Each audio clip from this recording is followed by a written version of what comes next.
Heyo everybody, Haku here with my review for Tower of God Chapter 346 or Season 2 Episode 266.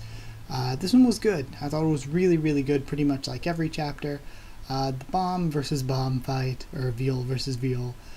It came a bit too early, I think. But I mean, like, it's still good. It's still good. There's no real complaint. It's just that it easily could have been better if it was given a little bit more time, a little bit more development, so that throughout the arc we're constantly like, okay, we want to see Bomb fight Other Bomb, or we see the two of them do two separate things. Maybe Other Bomb is off doing other sworn enemy stuff, however that works. Of course, if he's not going after Bomb, he would just be, maybe he runs into another group and they think it's the real Bomb, but they're like, why does he have long hair? And they could have done a lot with this. CU could have. And CU really, I just think that it's one of those things where it was still good, but it could have been much better with a bit of build up so that we were all really anticipating it, and really every single week, where's Bomb versus Bomb gonna be, so we were really hyped up about it. And instead this episode, it just felt kind of like a normal fight. As if it could have been anyone else. It could have been not another copy of Bomb. So instead of being like, oh my gosh, Bomb versus Bomb's going to be so amazing, we don't know which is going to win, it ended up being like Bomb's just fighting another NPC enemy. So yeah, starting from the beginning, we get some information from Yu Han-sung about how the whole sworn enemy stuff works. He says that if someone attempts to disrupt the balance, their sworn enemy will appear to try to eliminate them, and that they can instinctively detect, or they being the sworn enemy can detect where in the world or floor, whatever, stage, depending on what stage it is, but the sworn enemy can detect where their target is. Also, they continually respawn, so no matter how many times you destroy them, they're just going to come back.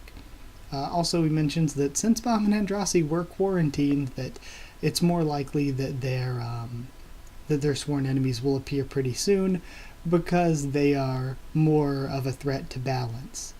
Also, he says that data copies are unable to be a sworn enemy. Your sworn enemy is just like spawned in based on you. So I'd assume that means that the normal NPCs like mi-eum also couldn't be sworn enemies. Then Bomb senses his approaching, and we cut away as we see that it's a second Bomb.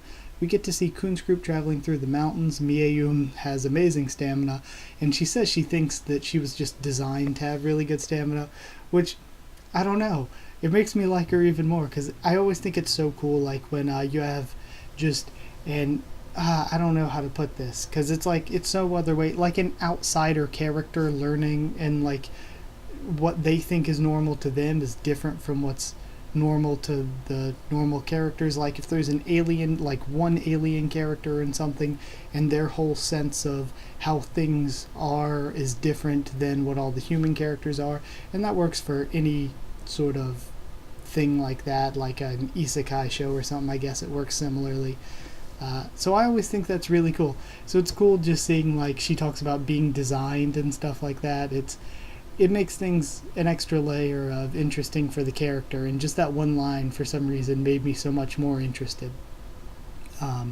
Also, I'm wondering if, because they say the whole wandering minstrel thing and her job is to carry warriors around or whatever to guide them, and also the fact that the stage was called the place where Kun was or whatever, it said Town of the Wandering Minstrel. I'm wondering if that means, I mean, it can't be the town of mi-eum, because she can't be there all the time. She said she's traveled to plenty of other stages with other groups. So I'm wondering if that means that every group, like Sachi and Boro, will have their own minstrel, and the same with each other group. I guess Irude and Baro and all the others. I'm wondering if each group has their own minstrel. Except, of course, for Bombs, because they're supposed to be quarantined. Also, they finally see a massive demon statue, and we get some more lore for the place. The demon statue is holding something called the Fruit of Good and Evil that is the quarantined place, so presumably that's where Bomb and Andrasi are right now. Apparently, if somebody is evil, the giant will emerge from its shell of a statue and punish them, and if they're good, it'll permanently seal the fruit away in a dungeon. So, pretty much good warriors who seal the fruit end up unlocking a new stage, and mi-eum has gone past this stage several times with other groups. Also, when you clear a stage, it opens up other stages you can go to, and of course, different people live on different stages, so you're going to meet different people, and could end up meeting really cool people depending on which stage you make it to and where people live. Also, they have a good and evil monitor, and filling it up gives them a chance to seal the fruit, and since mi-eum said a chance to seal it, I think that means when it fills up, it's not just going to automatically seal the fruit off or something. It's going to give them some sort of task or some sort of, like, not really a final boss, but like a final objective in order to pass the floor and make it on to the next one. And if it drops below 50% good, it makes it so that your sworn enemy starts pursuing you.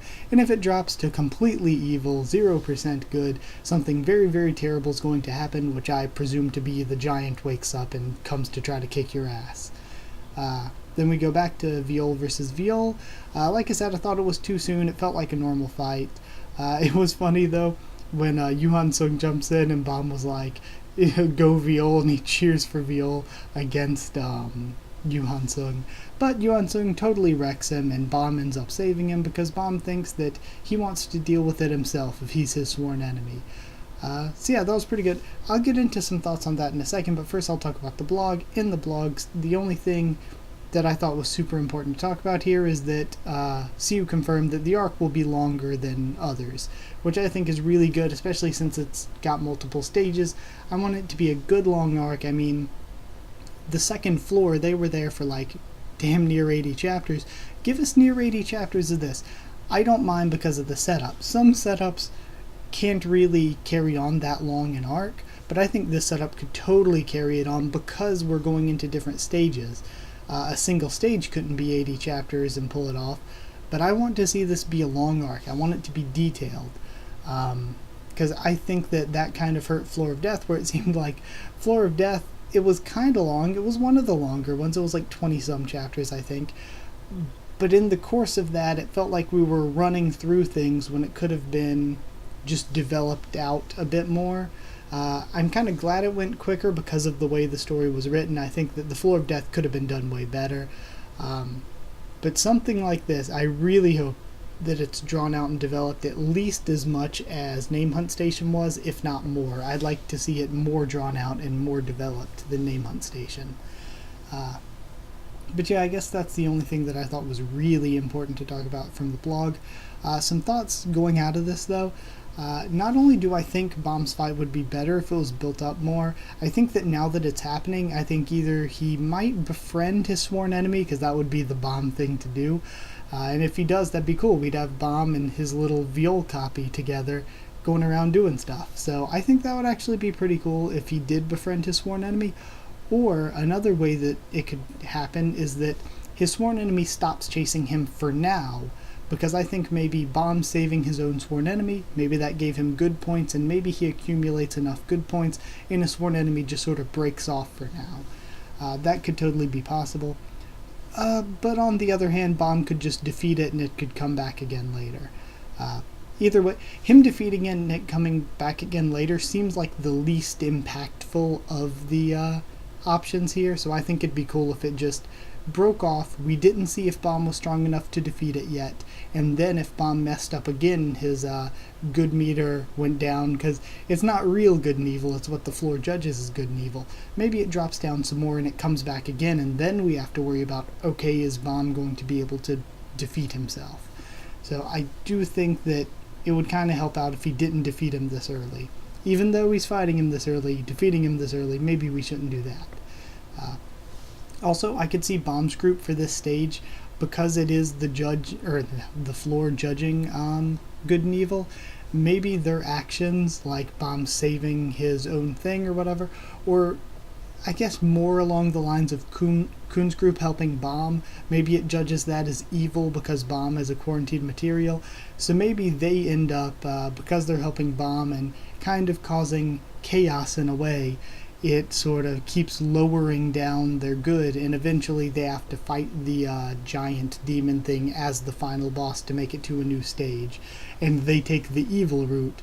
Again, not really evil, but what the floor would judge them as evil.